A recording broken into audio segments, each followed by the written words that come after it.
Good morning. This week we're going to be in First Peter chapter 4, verses 7 through 11. And it really kind of is the conclusion to the bigger section that Peter began back in First Peter chapter 2, verses 10 and 11, where he introduces the idea of being honorable among the Gentiles, so that on the day of visitation they may glorify God. And so you're going to see that theme of glorifying God come up once again. And really, there's a lot of overlap between those two passages in our passage today. But he's primarily just giving instruction as to what this looks like in a concluding type fashion. All right. So let me read through the text.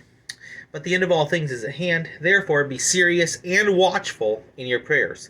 And above all things, have fervent love for one another, for love will cover a multitude of sins. Be hospitable to one another, without grumbling.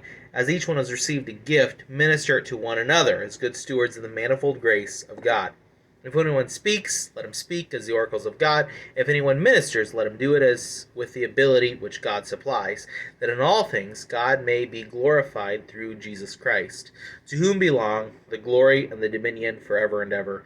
Amen. So you see those ideas kind of flowing through the idea of living an honorable life.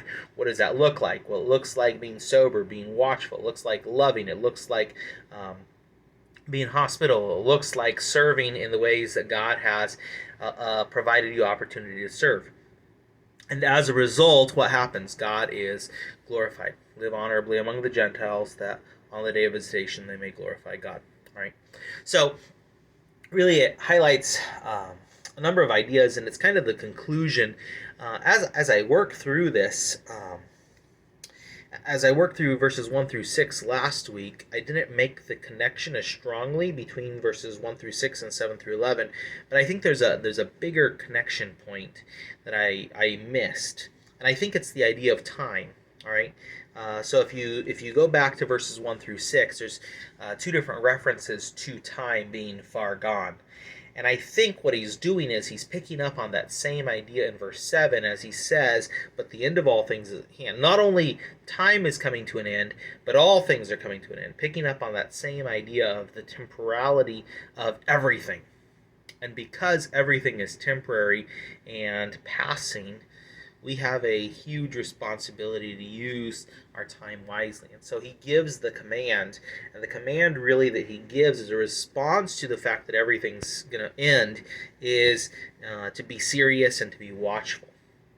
And then the New King James and the King James translate it so that you're being watchful and you're being serious in your prayers. Really, the idea is that you're being watchful, you're being serious for the sake of your prayer. So there's a response to, it'll have consequence in that area. But I think really the command, as the command is to be sober and be watchful, then that has implications for all the other commands. The one to love, the one to be hospitable, to serve, to speak as God would have us to speak.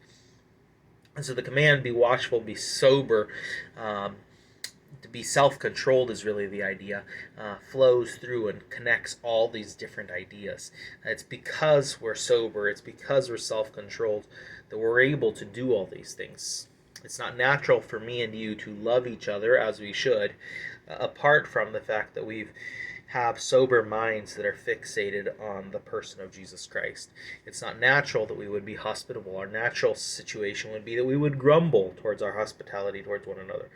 It's not natural that we would serve, right? Because we serve how? With the strength that God supplies. It's not natural that we would speak positive, helpful words to one another, because my natural response is that I would do what? I would speak my own words, but that's not what I'm tasked with doing. I am tasked rather to minister the oracles or the sayings of God. And as I do these things, what happens? God is glorified through Jesus Christ, and then to whom, I think that probably refers to Christ, but maybe can't be quite as dogmatic because of just the grammar and stuff. It's a little difficult to know exactly who it's referring to. But I think it's Christ. To whom then be glory and dominion, or the idea of power, forever and ever. Amen. So be it. That's God's plan.